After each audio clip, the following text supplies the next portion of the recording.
예수님의 비유심이라는 제목으로 하나님 말씀 전하겠습니다. 우리가 방금 읽은 성경 구절을 보니까 예수님에 대해서 잘 설명을 해주고 있죠. 그는, 즉 예수님은 근본 하나님의 본체시다.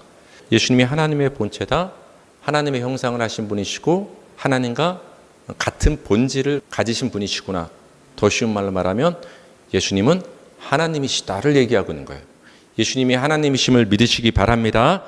하나님이신 예수님이 어떤 일을 이제 하셨냐 보니까 자기를 비우셨다. 그래서 종의 형체를 가지셨다. 종의 형체는 무엇이냐? 즉 사람의 모양, 우리와 같은 사람의 모양으로 하나님의 형상이시고 근본 하나님이신 예수님께서 자기를 비우시사 사람의 모양으로 오셨다. 그거를 자기를 비우시고 낮추셨다. 이렇게 말씀을 해주고 있습니다. 여기 말씀을 보면 자기를 낮추시사 하나님이 사람처럼 되었다. 이런 표현이 있다 보니까 우리는 여기서 기본적으로 생각하는 교훈을 이제 겸손이라는 주제를 이제 끄집어냅니다.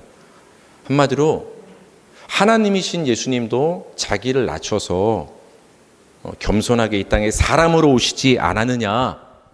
우리도 예수님의 마음을 품어서 예수님처럼 우리 자신을 낮추고 우리 자신도 겸손해져야 된다. 이런 교훈을 얻습니다. 그러나 저는 오늘 이것과는 좀 다른 얘기를 여러분께 하길 바랍니다. 성경은 우리가 무엇을 하느냐의 얘기를 하고 있는 책이 아니라 하지 못하는 우리를 위해서 하나님이 대신 해주셨다. 그러니까 우리에겐 참 좋은 일이죠. 복음을 얘기하고 있기 때문에 우리는 성경을 읽을 때 내가 무엇을 해야지의 관점을 가지고 성경을 읽는 것이 아니라 아무것도 하지 못하는 나를 위해서 하나님이 해주셨다. 감사하다. 은혜다. 그 하나님이 하신 일을 봐야 돼요. 그래서 예수님이 자기를 비우어서 낮추셨다. 사람의 모양으로 오셨다는 이 메시지 속에서도 우리가 겸손해져야지, 무엇을 해야지, 나를 낮춰야지 라는 메시지도 중요하지만 그것보다 중요한 것은 예수님께서 자신을 비우셨다라는 것이 나에게 얼마나 중요한 일인가, 예수님이 얼마나 위대한 일을 하셨는가, 그 예수님의 하신 일에 초점을 두고서 오늘 본문을 볼 필요가 있습니다. 이 예수님의 비우심에 대해서 오늘 말씀을 드릴 것인데, 예수님의 비우심은 단순히 자신을 낮춰서 사람이 되셨다는 데서 끝나지 않아요. 한 발짝 더 들어가야 돼요. 그것을 오늘 사도 바울은 우리에게 설명을 해주는데, 우리 7절과 8절을 보면 예수님이 자신을 비우셨다라는 것은 결국 이거구나 알 수 있어요. 7절 8절 시작. 오히려 자기를 비워 종의 형체를 가지사 사람들과 같이 되셨고 사람의 모양으로 나타나사 자기를 낮추시고 죽기까지 복종하셨으니 곧 십자가에 죽으심이라. 예수님은 이 땅에 왜 사람으로 오셨냐? 죽으라고 오신 거예요. 사람이 돼야 죽을 수 있기 때문에 사람으로 오신 거예요. 예수님이 자신을 비워서 사람의 모양으로 낮춰오셨다. 이 말은 곧 십자가에서 죽으시기에 오셨다. 예수님의 비우심은 십자가에서 죽으심과 연결이 되는구나. 예수님의 비우심과 십자가 죽으심을 우리는 연결해서 생각하는 것이 중요합니다. 그럼 여러분, 예수님이 십자가에서 죽으신 것이, 자기를 비워서 십자가에서 죽으신 것이 과연 나랑 무슨 상관이 있는가? 그거를 잘 설명해 주는 사건이 신약 성경에 있는데, 바로 우리가 잘 알고 있는 오병이어 사건이 예수님의 십자가 죽음의 그 의미와 결과를 우리에게 잘 얘기를 해줍니다. 우리 요한복음 6장 11절에서 13절 다 같이 읽겠습니다. 시작. 예수께서 떡을 가져 축사하신 후에 앉아있는 자들에게 나눠주시고 물고기도 그렇게 그들의 원대로 주시니라. 그들이 배부른 후에 예수께서 제자들에게 이르시되 남은 조각을 거두고 버리는 것이 없게 하라 하심으로 이에 거두니 보리떡 5개로 먹고 남은 조각이 12바구니에 찼더라. 예수님께서 굶주린 사람들에게 떡을 나눠주신 사건이 오병이어 사건이 됩니다. 요한복음을 보면 나눠주셨다 이런 표현만 나오지만 마가복음이나 누가복음 성경을 보면 떼어서 나눠주셨다 이런 표현이 나옵니다. 떼었다라는 것은 한 뭉치였다는 거죠. 떼어서. 그걸 쉬운 말로 말하면 찢었다라는 거예요. 배불리 먹었습니다. 그래서 남은 음식을 조각을 거둬들였습니다. 예수님의 나누심은 굉장히 풍성했다라는 것을 12바구니에 남도록 거두는 모습을 통해서 우리에게 말씀을 해줍니다. 여러분, 오병이어 이 표적은 단순한 기적이 아니에요. 성경의 많은 기적을 봤을 때 하나님, 나도 이 성경에 나온 기적을 나도 경험하게 해 주십시오라고 우리 기도한 적 있지 않습니까? 근데 성경은 단순한 기적을 기록해 놓은 게 아니에요. 기적은 표적이에요. 표적이 뭡니까? 뭔가를 알려준다. 뭔가의 표가 된다. 시그널이 된다. 사인이 된다. 뭔가를 깨달으라고 보여주는 기적이 표적인 거예요. 쉽게 말하면 성경에 나온 이 기적들, 오병이어 기적들은 예수님이 누구신가를 우리에게 깨닫고 알게 해주시는 기적이에요. 그러니까 사람들은 그 오병이어 기적을 통해서 배불리 먹는 게 중요한 게 아니에요.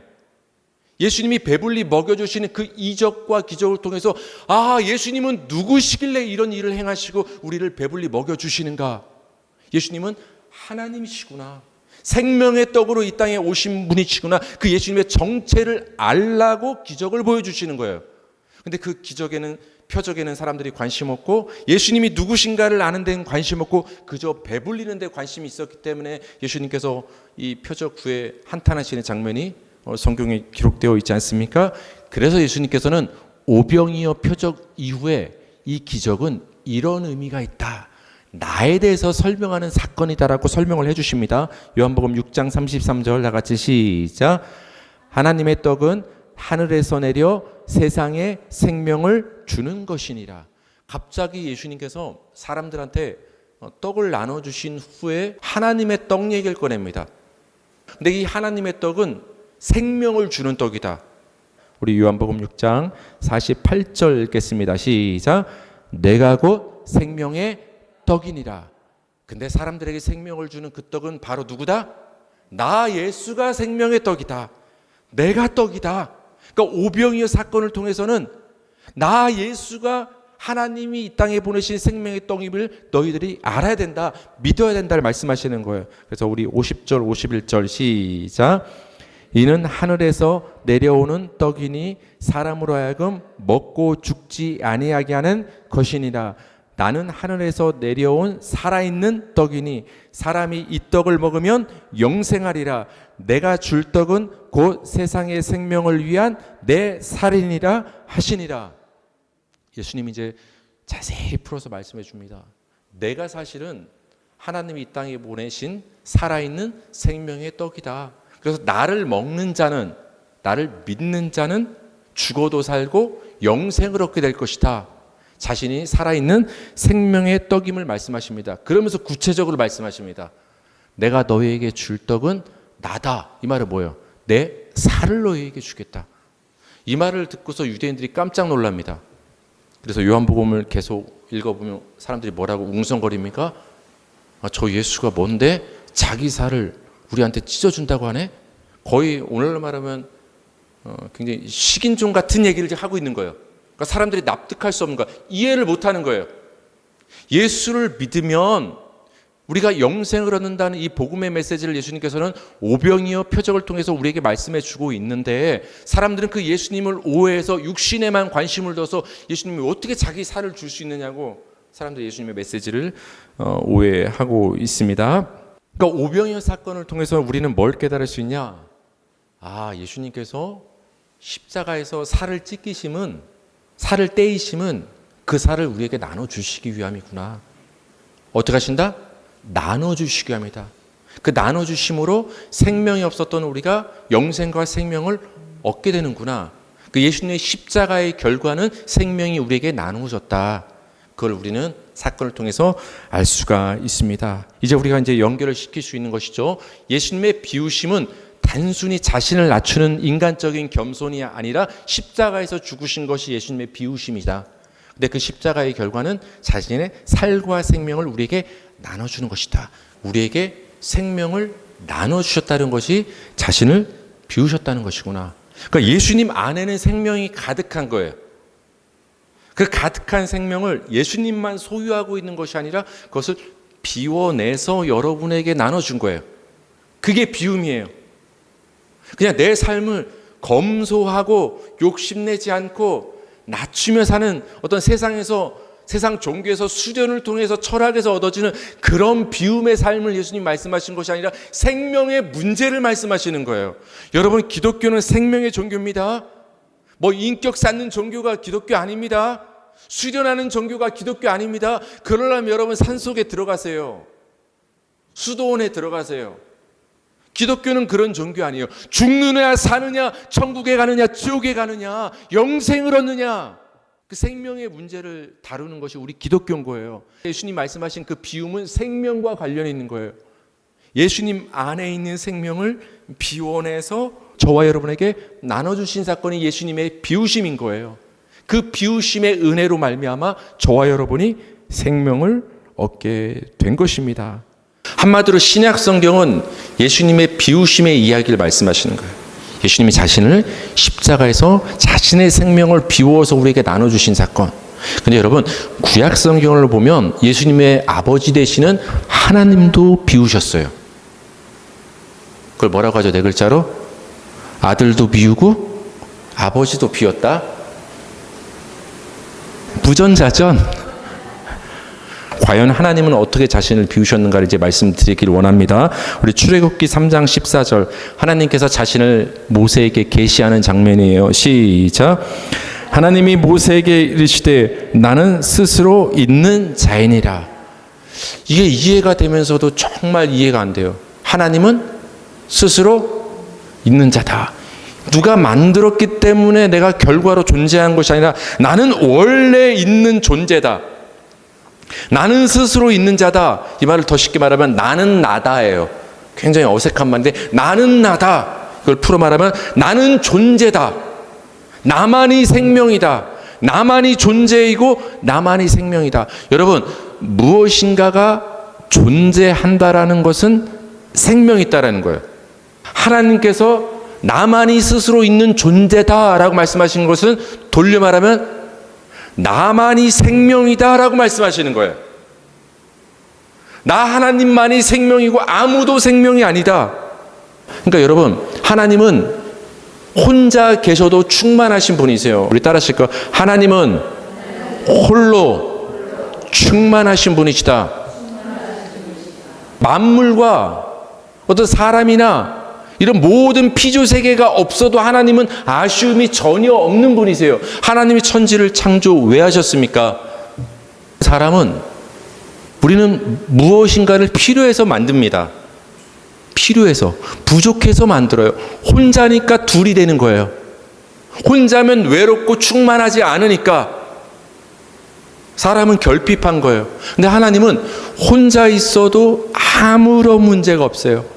하나님이 외로워서 피조물을 만드신 게 아니에요. 나 하나님이 능력도 많고 전능한 건 맞는데 혼자 있다 보니까 너무 심심하고 외로워서 이거 안 되겠다. 그래서 나랑 같이 지낼 이 만물과 우주와 인간을 만들어 보자. 뭔가 충만하지 않기 때문에 창조를 하신 게 아니라는 거예요.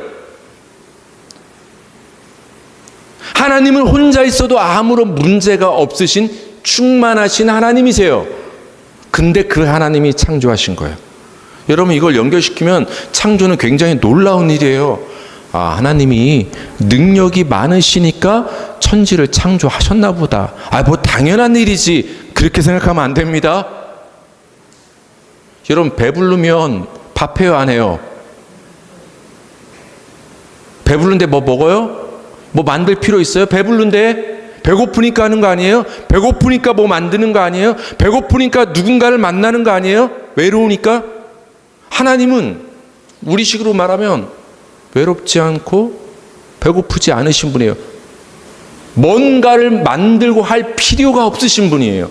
그런 분이 세상을 만드셨다, 창조를 하셨다, 우리 인간을 만드셨다. 놀라운 일이라는 거예요. 왜 하나님이 천지를 창조하셨는가? 그걸 우리가 볼 필요가 있는 거예요. 우리 창세기 1장 1절에서 2절을 한번 볼까요? 시작. 태초에 하나님이 천지를 창조하시니라. 땅이 혼돈하고 공허하며 흑암이 깊음 위에 있고 하나님의 영은 수면 위에 운행하시니라. 아멘.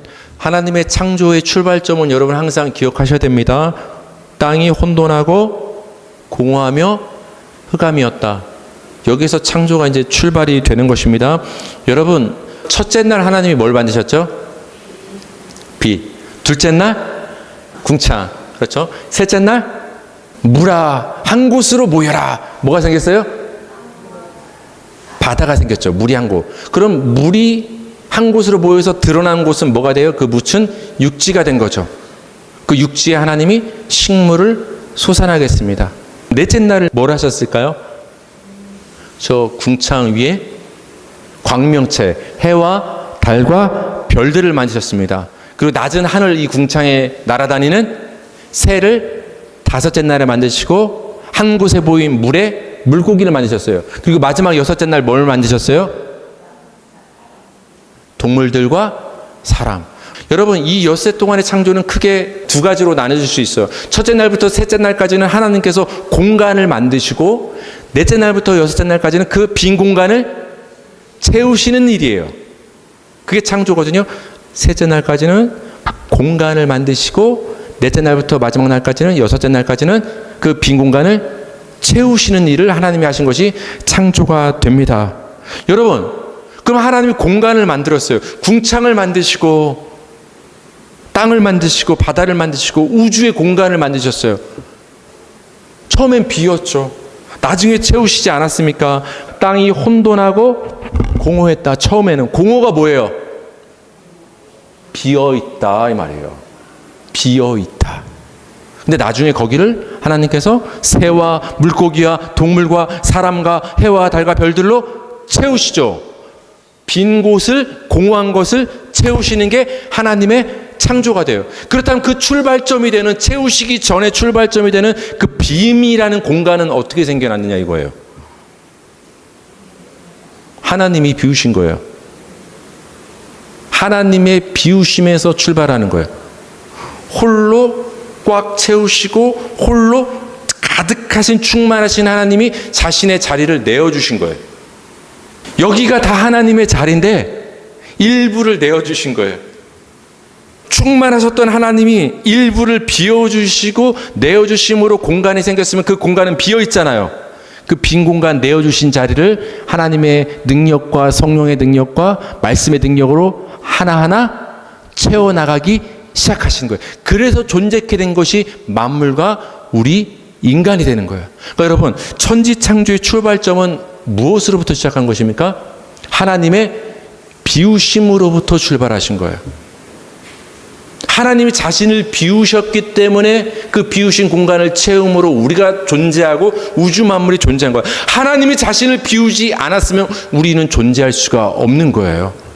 하나님의 비우심으로 우리가 존재하고 예수님의 비우심으로 우리가 생명을 얻게 되는 거예요. 그러니까 여러분, 성경책 구약 성경과 신약 성경은 하나님의 비우심의 이야기요, 예수님의 비우심의 이야기요. 그 하나님과 예수님의 비우심이 있었기에 우리가 존재케 되고 우리가 생명을 얻을 수 있었다는 이야기를 성경은 우리에게 말씀을 해주고 있습니다. 여러분, 산모는 자기의 몸의 공간을 태아에게 나눠줍니다. 아기가 여러분 몸 안에 있으려면 뭐가 필요해요? 빈 공간이 필요하죠. 그걸 우린 자궁이라고 하죠.